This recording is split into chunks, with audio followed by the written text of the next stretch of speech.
नमस्कार, news 21 express में आपका स्वागत है। आइए खबरों पर नजर डालते हैं।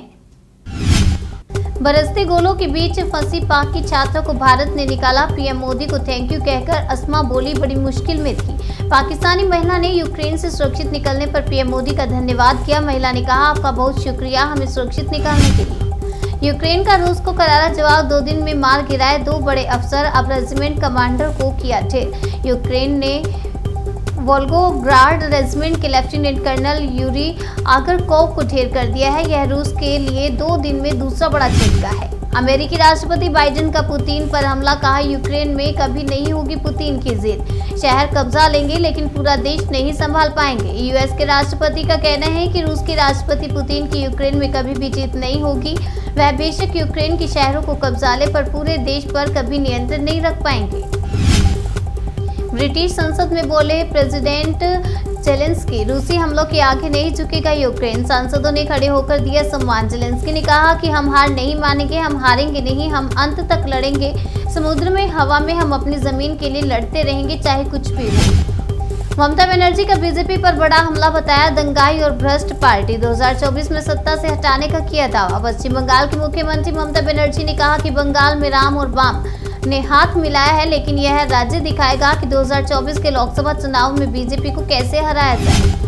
कश्मीर के 3 जिलों में जमात कार्यकर्ताओं के ठिकानों पर एनआईए की ताबड़तोड़ छापेमारी। 3 हिरासत में जब्त किए सामान। राष्ट्रीय जांच एजेंसी ने प्रतिबंधित संगठन जमात इस्लामी के खिलाफ दर्ज मामले में बुधवार को कश्मीर घाटी में कई जगहों पर छापे मारी। अखिलेश यादव के आरोपों पर बीजेपी नेता अनुराग ठाकुर का पलटवार। कहा, 2 दिन पहले ही ईवीएम हो गई बेवफा। केंद्रीय सूचना एवं प्रसारण मंत्री अनुराग ठाकुर ने मंगलवार देर शाम अपने एक पुराने बयान में कहा कि यह वही सपा है जिससे जनता खफा है और 10 मार्च को अखिलेश कहेंगे ईवीएम बेवफा है। अगली खबर पंजाब से है। नतीजों से पहले ही पार्टी ने दिए जीत के लड्डू के ऑर्डर्स। मिठाइयों की दुकानों पर लगी भीड़। ओवरटाइम कर रहा है स्टाफ काम। पंजाब में हलवाई एसोसिएशन के अध्यक्ष नरेंद्र पाल सिंह पप्पू ने कहा कि हर बार नतीजों से पहले लड्डू और अन्य मिठाइयों के लिए प्री बुकिंग होती है। हालांकि इस बार तो काफी ज्यादा संख्या में मिठाइयों के लिए ऑर्डर दिए गए। स्ट्रांग रूम के बाहर दूरबीन से निगरानी में जुटी सपा। ईवीएम की निगरानी के लिए रात भर निगहबानी। हस्तिनापुर विधानसभा से समाजवादी पार्टी उम्मीदवार योगेश वर्मा ने कहा कि हमने एक 3 स्तरीय सुरक्षा प्रणाली बनाई है जिससे ईवीएम की निगरानी कर रही हैं और उनका कहना है कि पार्टी प्रमुख अखिलेश यादव ने निगरानी के आदेश दिए हैं। यूक्रेन के 6 शहरों में सीजफायर को तैयार। रूस मानव कॉरिडोर बना, लोगों को निकाला जाएगा बाहर। रूस ने एक बार फिर बुधवार को लोगों को युद्ध क्षेत्र से सुरक्षित निकालने के लिए सीजफायर की घोषणा की है। रूसी सैनिक मानव कॉरिडोर बनाकर लोगों को निकालने के लिए तैयार हैं। कैफे का रूस यूक्रेन युद्ध के विरोध का अनोखा तरीका। मेन्यू से हटाई गई एक चीज। केरल के एक कैफे ने रूस का विरोध किया है। इस कैफे का विरोध करने का तरीका बेहद ही अलग है। यूक्रेन का सपोर्ट करते हुए इस कैफे ने अपने मेन्यू से रशियन सलाद को हटा दिया है।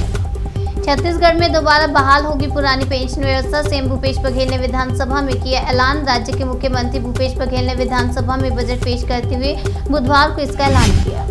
बांदा में पोलैंड से आए 2 नागरिक सीख रहे हैं जैविक खेती के गुर। गांव की जीवन शैली से हुए प्रभावित। हर साल कभी पोलैंड, कभी जर्मनी सहित लगभग 1 दर्जन देशों के किसान यहां आते हैं। रुककर हफ्तों जैविक खाद बनाना, जैविक खेती किस तरह से करना सीखते हैं और यहां की संस्कृति और रहन सहन में ढल जाते हैं।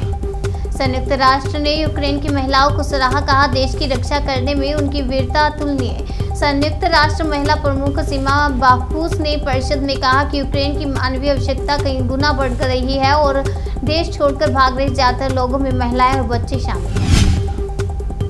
ईवीएम में धांधली की आशंका को लेकर मचा बवाल। अयोध्या में सपाइयों ने मतगणना स्थल पर डाला डेरा। अयोध्या एसएसपी ने कहा कि मैं जिले के समस्त वासियों से अपील करूंगा कि किसी भी तरह की अफवाह पर विश्वास ना करें अथवा ना फैलाएं, क्योंकि हमारी सोशल मीडिया की टीम 24 घंटे विभिन्न प्लेटफॉर्म पर निगरानी बनाए हुए है। जम्मू कश्मीर के उधमपुर में विस्फोट, 1 की मौत, 13 घायल। जांच में जुटी पुलिस। आपको बता दें, आतंकी एंगल से भी इस ब्लास्ट की जांच की जा रही है।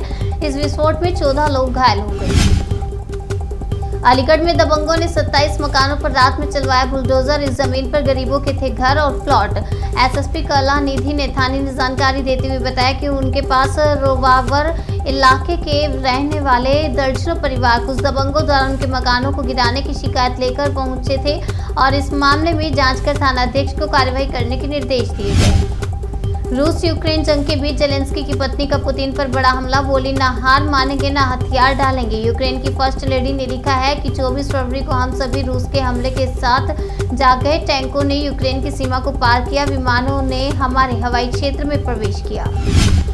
न्यूज़ 21 एक्सप्रेस में फिलहाल इतने ही। तब तक के लिए बने रहिए हमारे साथ और देखते रहिए न्यूज़ 21।